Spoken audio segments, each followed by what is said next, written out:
Sitting here in my bedroom. It's early in the morning.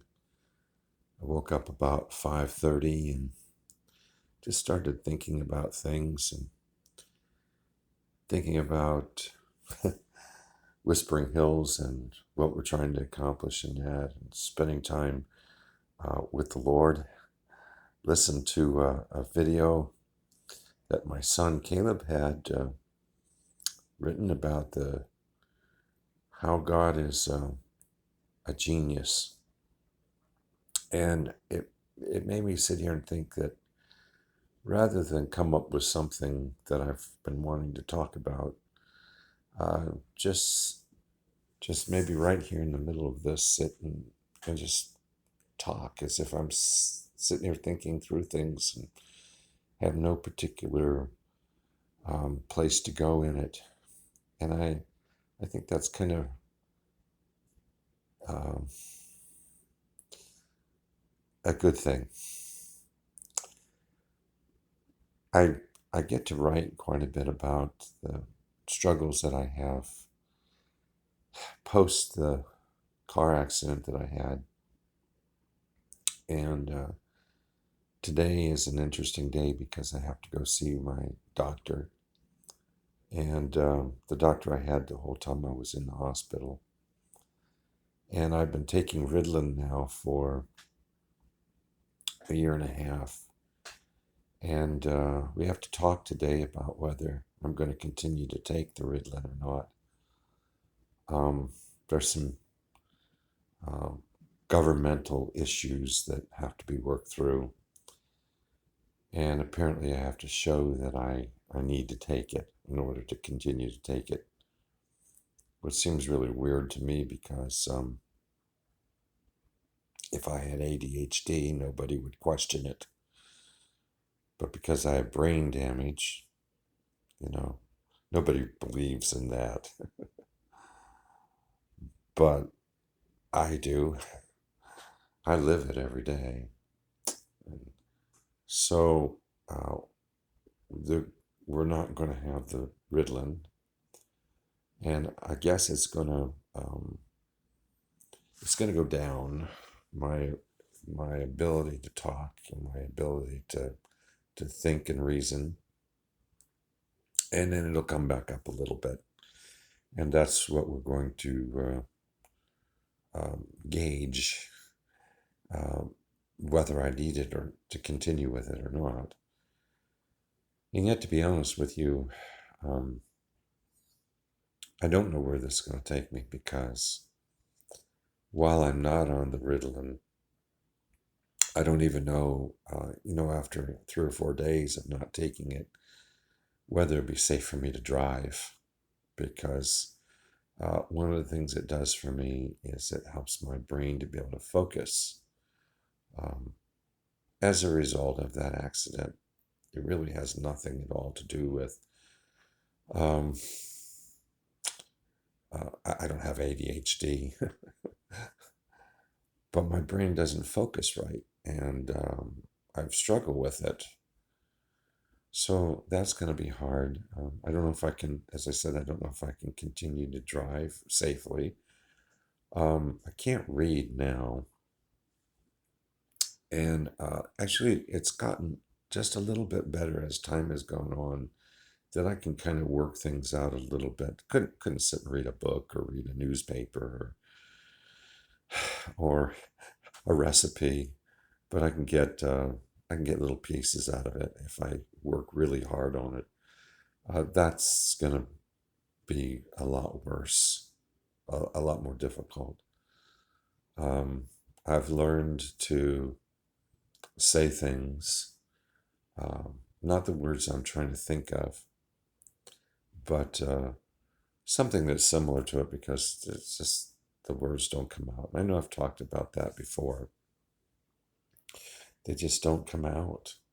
And used to be so articulate in being able to um, say the things that I wanted to say. I was kind of proud of that.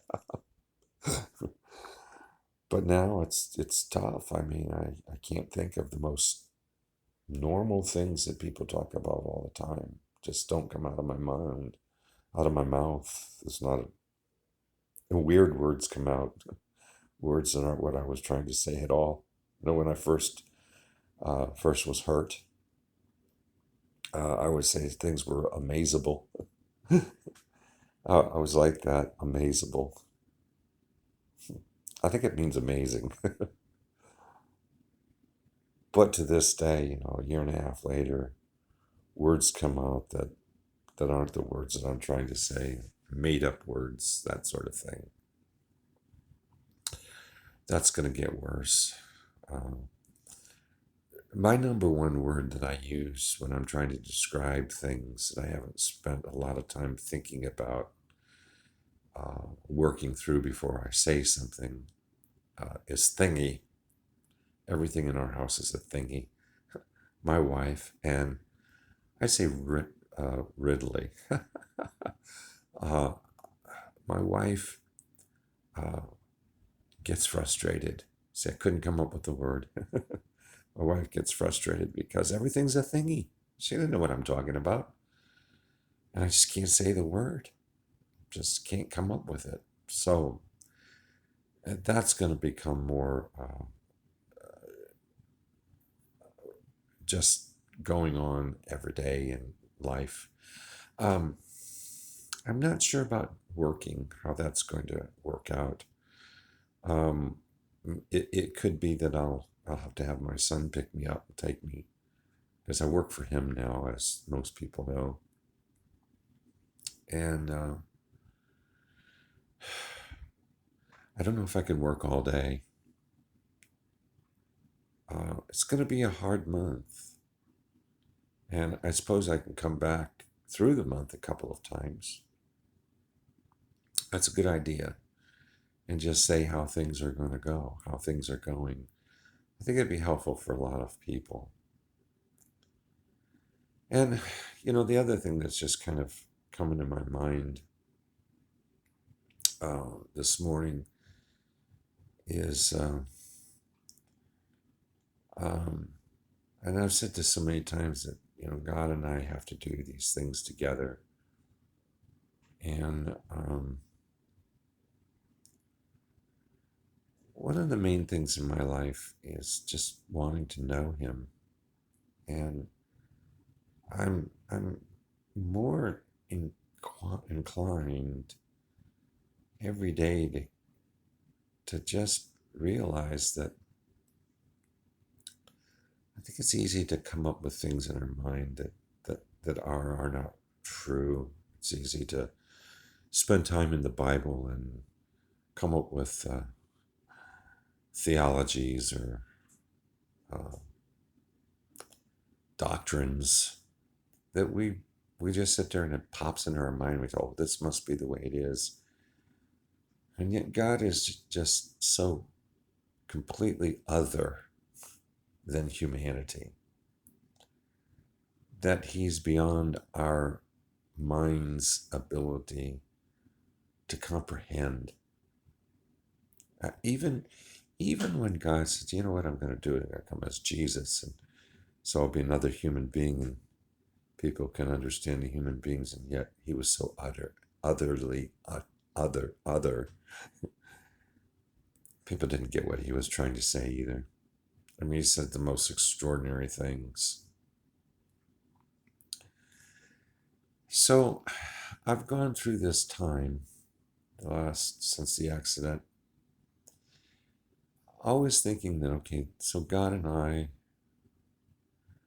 we do this together, and He's got something to teach me, something to show me,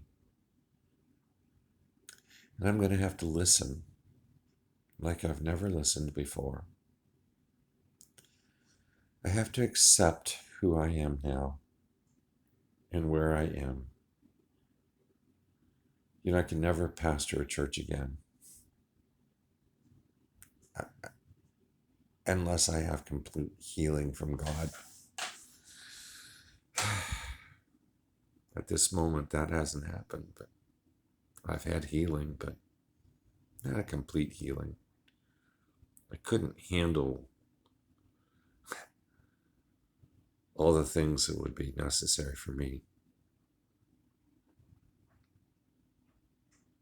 But really, that's okay. Really, it is. I wasn't doing that before the accident either, so, I mean, I had a business. And yet I just know that all of this has a reason, is meaning for what I am, who I am. And I'm excited to see where God's going to take that, but it's hard. So that's my next month, folks. The next month, the month without Ritalin.